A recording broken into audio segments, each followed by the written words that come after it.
नमस्कार, capital TV देख रहे हैं आप। मैं हूं आपके साथ पूजा। ब्रेकिंग नाउ में बड़ी खबर आपको बता रहे हैं। कर्नाटक के मुख्यमंत्री सिद्धारमैया को बड़ा झटका लगा है। ये झटका हाईकोर्ट ने दिया है। दरअसल मुडा केस में सिद्धारमैया की याचिका को हाईकोर्ट ने खारिज कर दिया। राज्यपाल ने इस पूरे मामले में केस चलाने की मंजूरी दी थी, जिसके खिलाफ सिद्धारमैया हाईकोर्ट पहुंचे थे। इस पूरे मामले में लंबी सुनवाई भी चली और 12 सितंबर को हाईकोर्ट ने अपना फैसला सुरक्षित रख लिया था। पर आज हाईकोर्ट के तरफ से बड़ा फैसला आ गया है, जो एक बहुत बड़ा झटका सिद्धारमैया और कांग्रेस पार्टी के लिए। इस पे तमाम बड़ी अपडेट के साथ मेरे साथ जुड़े हैं कैपिटल टीवी के editor in chief doctor Manish Kumar. ये कितना बड़ा झटका है सिद्धारमैया के लिए? क्या अब गिरफ्तारी की जो तलवार लटक रही थी उसका रास्ता साफ हो गया? देखिए, एक बहुत बड़ी पॉलिटिकल क्राइसिस कर्नाटक के अंदर और कांग्रेस पार्टी के अंदर। एक और मुख्यमंत्री नपा, एक और मुख्यमंत्री को इस्तीफा देना पड़ेगा। लेकिन अगर सिद्धारमैया साहब जो है केजरीवाल बन जाएं और ये कहें कि नहीं हमें तो कुछ नहीं करना, लेकिन वो सिचुएशन सिद्धारमैया के लिए नहीं है। कांग्रेस पार्टी ये राहुल गांधी की नीतियों की वजह से एक और दलदल में फंस गई है। मामला क्या है? हाईकोर्ट गए थे चीफ मिनिस्टर साहब, क्योंकि गवर्नर साहब ने ये जो लैंड घोटाला हुआ उस पर कार्रवाई के आदेश दे दिए थे। तो क्या खबर आई है, बहुत बारीकी से धीरे धीरे इस पूरे चीज को समझने की कोशिश करेंगे। Karnataka high court dismiss the petition filed by Chief Minister Siddharamaiah seeking an order issued by State Governor Thawarchand Gehlot granting sanction to prosecute him in an alleged Mysuru Urban Development Authority Muda scam. Siddharamaia's family has been accused of illegally obtaining 14 sites at a prime locality in Mysuru. अब 14 जमीन जो है लील गए। ये उनके family, ये कांग्रेसी है ना, बिना जमीन खाए बिना माल खाए पेट में इनको जो है दर्द होने लगता है। सरकार बनने का मतलब है कि लूट मचाओ। तो 14 जमीन को जो है ये लोग लील गए। मामला उठा तो भाई मुख्यमंत्री के खिलाफ कौन कार्रवाई करेगा? तो गवर्नर साहब आए, थावरचंद गहलोत साहब ने वो कहा कि भाई उसको प्रोसिक्यूट करो, उसको केस को आगे लेकर के जाओ। तो ये चले गए कहाँ? ये हाईकोर्ट चले गए और हाईकोर्ट में जाकर के ये कहा कि देखिए, ये गवर्नर तो अपने मन से काम कर रहे हैं, गवर्नर को तो ये अधिकार ही नहीं है। गवर्नर जो है वो एड एंड एडवाइस ऑफ जो कैबिनेट है उसके अलावा कोई डिसीजन ले ही नहीं सकता। तो ये जो संविधान की हत्या कर रहे हैं, ये जो आजकल नया ये लाल काला डायरी लेकर के घूमता है राहुल गांधी, वो संविधान की दुहाई देते हुए पहुंच गए। लेकिन उनको बहुत बड़ा झटका लग गया। झटका क्या लगा?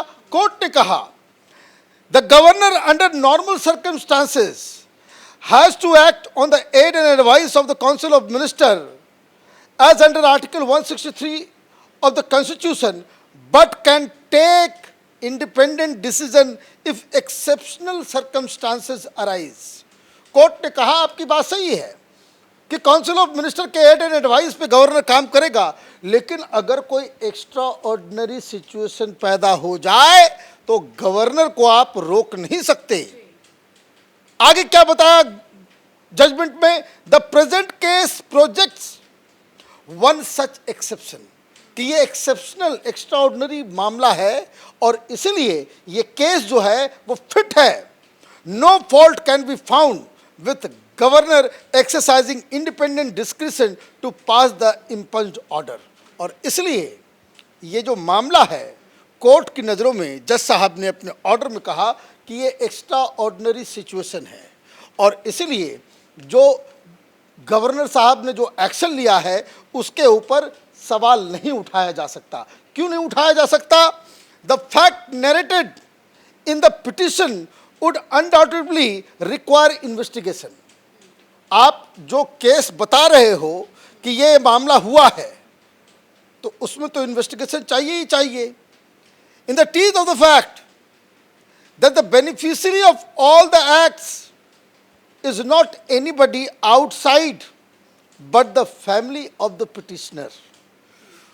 बोले आपने जो कहानी सुनाई और ये जो 14-14 जमीन जो लील गए हो, ये तो मामला ऐसा है कि आपके पिटीशन के मुताबिक ही कोई आदमी बाहर का नहीं है, ये सारे लोग मुख्यमंत्री और मुख्यमंत्री के परिवार के ही लोग हैं इसमें, इसलिए ये मामला बिल्कुल फिट बैठता है। इसलिए आप जो गुहार लगाने के लिए आए हो ये डिसमिस किया जाता है। तो एक बहुत बड़ा झटका लग गया। अब ये तो कानूनी झटका हाई कोर्ट से लग गया, अब ये आएंगे सुप्रीम कोर्ट, अब आएंगे कहीं कहीं आएंगे जाएंगे, लेकिन क्यों ये रुकवाना चाह रहे हैं, क्यों ये काम कर रहे हैं कि भाई नहीं नहीं नहीं नहीं, ये मामला, ये टाइमिंग बड़ा गड़बड़ है। क्योंकि राहुल गांधी हर जगह जो है वो ऐसा ऐसा कांड करके निकलते हैं, चुनाव हारते हैं तो कांड कर देते हैं और चुनाव जीतते हैं तो कांड तो जरूर करते हैं। जहां जहां इनकी सरकार बनी है, जहां जहां ये चुनाव जीते हैं, वहां वहां मालूम चलता है कि आपस में ही जो है जूता चप्पल आपस में चल रहा है। तो सिद्धरमैया मुख्यमंत्री इस आधार पे बने क्योंकि डीके शिव कुमार भी मुख्यमंत्री बनना चाह रहे थे, उन्होंने पूरा पैसा खर्च किया, चुनाव जितवाया, सारा प्रपंच करके कांग्रेस पार्टी को खड़ा किया और कांग्रेस पार्टी जीत गई। अब कांग्रेस पार्टी जीत गई तो वो भी रूस गए कि भाई हमें भी बनाओ, मैं ज़्यादा इस जीत के लिए मेरी जिम्मेदारी, ये हमारी वजह से चुनाव जीता गया है। लेकिन राहुल गांधी ने कहा कि नहीं, ऐसा करते हैं 2.5 साल कर लो, और चूंकि ये बुजुर्ग आदमी हैं तो इनको पहले 2.5 साल दे दो। तो वो 2.5 साल पूरा होने वाला है, और 2.5 साल पूरा होने वाला है तो उसमें एक और प्रॉब्लम शुरू हो गई। एक बार कोई आदमी बन जाता है तो फिर छोड़ता है वो। अब इनके लोग कर्नाटक के अंदर में 3 अलग अलग सेगमेंट है।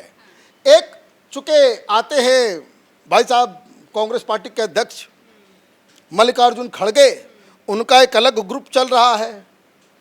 दूसरा सिद्धरमैया एक अलग अपना कबाल चला रहे हैं, और एक डीके शिव कुमार हैं। तो डीके शिव कुमार की तरफ से उनके नेता लोग बहुत पहले से करते, अब तो 2.5 साल में चेंज करना ही है। इनके लोग कह रहे हैं कि कोई 2.5 साल का फार्मूला नहीं, अब 5 साल चलेंगे सिद्धरमैया। अब जब ये केस आ गया और लोग तो कह रहे हैं कि ये डीके शिव कुमार ने ही कागज वागज सब बाहर निकाला, उन्होंने ही पूरा मामला फिट किया कि भाई किसके ऊपर केस लगा दो, इस्तीफा देना पड़ेगा। और उसके बाद तो डीके शिव कुमार और उसके ग्रुप का कहना है कि अब चूंकि आपके ऊपर आरोप लग गया है, आप इस्तीफा दो। आप जो है भ्रष्टाचार के मामले को ही उठा करके आपने बीजेपी की सरकार को वहां पे हराया था, और खुद अब अगर आप भ्रष्टाचारी साबित हो रहे हो, आपके ऊपर केस चल रहा है, तो वहां सत्ता की लड़ाई शुरू हो रही है। तो सर ये 2.5 साल का फैक्टर है जो आपने समझाया, और खुद डीके शिव कुमार भी अब चाहेंगे कि जल्द से जल्द वो इस्तीफा दे। बीजेपी भी कह रही है कि सिद्धरमैया के पास अब इस्तीफा देने के अलावा और कोई ऑप्शन नहीं बचता है। तो क्या इस्तीफा देंगे सिद्धरमैया? देखिए, अगर इस्तीफा देंगे तो भी डिस्टेबलाइज होगा मामला। इस्तीफा देने का मतलब है भारतीय जनता पार्टी कहेगी कि देखो तुम लोग कांग्रेस पार्टी को वोट देते हो और ये लोग आते हैं चोरी करना चालू कर देते हैं, डकैती करना शुरू कर देते हैं, जमीन खाना शुरू कर देते हैं, घूस खाना शुरू कर देते हैं। तो इस्तीफा अगर नहीं दिया तो डीके शिव कुमार नाराज, हाँ नहीं दिया इस्तीफा तो डीके शिव कुमार, और इस्तीफा दिया तो कांग्रेस पार्टी चोर। आप ये देखिए एक ऐसा, इसको कहते हैं कैच 22 सिचुएशन में मामला फंस गया है। अब राहुल गांधी क्या करेंगे? राहुल गांधी कुछ नहीं करेंगे। क्यों नहीं करेंगे? क्योंकि जो कर्नाटक में जो सोर्सेज है वो ये बताते हैं कि ये सिद्धरमैया को इसलिए ही बनाया गया था कि सिद्धरमैया दिल्ली की सेवा, गांधी परिवार की सेवा जो है बड़े अच्छे अच्छे अटैची के साथ किया करते हैं, इसलिए उनको हिलाना डुलाना बड़ा मुश्किल है। गहलोत साहब यही काम कर रहे थे जब वहाँ पे थे, तो वो बेचारे बहुत फड़फड़ाते रह गए। पायलट साहब आपको याद होगा 5 साल तक दोनों के बीच जद्दोजहद चलती रही। गहलोत साहब ने यहाँ तक कि पायलट साहब के फ़ोन वगैरह को भी टैप करा लिया, किससे मिल रहे हैं कि वो जासूस लगा दिया था उनके पीछे, उनके फ़ोन टैप्स वगैरह सब कुछ करवा रहे थे। अब ये क्या करेंगे? ये एक तो बड़ी मुसीबत में है। अब 2-3 चीज़ें होंगी। डीके शिव कुमार उस मिजाज के व्यक्ति हैं कि वो तो पीछा नहीं छोड़ेंगे। कांग्रेस पार्टी भी टूटेगी, सरकार भी गिरेगी, और पता नहीं कुछ टूट फूट करके वो बीजेपी में चले जाएं या कुछ और कर लें। एक अलग तरह का ड्रामा ये कर्नाटक के अंदर शुरू हुआ है। लोग वैसे भी नाराज हैं कि जिस तरह के मुस्लिम अपीजमेंट ये भाई साहब कर रहे हैं सरकार चलाने के नाम पे, तो ऑलरेडी जनता परेशान है। दूसरी तरफ पार्टी के अंदर अलग अलग खेमेबाजी चल रही है और ऊपर से ये हाई कोर्ट का हथौड़ा लगा है। बिल्कुल, पार्टी के अंदर भी फूट है, कुर्सी की भी लड़ाई है, लेकिन ये कानूनी लड़ाई भी लड़ रहे हैं। गिरफ्तारी के खिलाफ भी हाईकोर्ट पहुंचे थे। हाईकोर्ट ने कहा था कि जब तक जांच पूरी नहीं हो जाती गिरफ्तारी नहीं होगी। अब तो हाईकोर्ट ने हरी झंडी दे दी है, केस चलेगा। क्या आगे अब ये सुप्रीम कोर्ट जाएंगे? देखिए, इनके पास बहुत सारा ऑप्शन है। ये हाई कोर्ट में भी रिव्यू में डाल सकते हैं, क्योंकि सिंगल बेंच का जजमेंट है। वो बड़े बेंच में जा सकते हैं, सुप्रीम कोर्ट जा सकते हैं। लेकिन राजनीति ये लीगैलिटी के ऊपर नहीं चलती, राजनीति परसेप्शन से चलता है। हाई कोर्ट का ये झटका लगा है, आपको क्या लग रहा है कि डीके शिव कुमार इंतजार करेंगे सुप्रीम कोर्ट का? डीके शिव कुमार बोलेंगे कि देखिए भाई साहब, आपको अभी ये हुआ है, चलिए हम आपके साथ चलते हैं, हाई कोर्ट में आपका और पैरवी करते हैं, सुप्रीम कोर्ट लेके चलते हैं, मनोज सिंघवी को बुलाते हैं। ये काम थोड़ी होगा। राजनीति है, बड़ा निर्मम चीज है ये। अब ये फैसला आया नहीं, आप देखिएगा 2 दिन के अंदर डीके शिव कुमार अपने तमाम साथियों के साथ वहां पे हंगामा शुरू करेंगे। राहुल गांधी फिर विदेश भाग जाएंगे, क्योंकि इसका इलाज उनके पास नहीं है। धन्यवाद सर अपडेट के लिए। तो एक और राज्य कर्नाटक जो कांग्रेस के हाथ से निकलता हुआ नजर आ रहा है। सीएम की कुर्सी भी खतरे में आ गई है। सिद्धारमैया के इस्तीफे की मांग भी की जा रही है, क्योंकि हाईकोर्ट ने मुडा केस में केस को चलाने की मंजूरी दे दी है, जो सिद्धारमैया के लिए बहुत बड़ा झटका है। इस बड़ी खबर में मेरे साथ फिलहाल इतना ही। कैमरा पर्सन अशोक के साथ मैं पूजा, कैपिटल टीवी।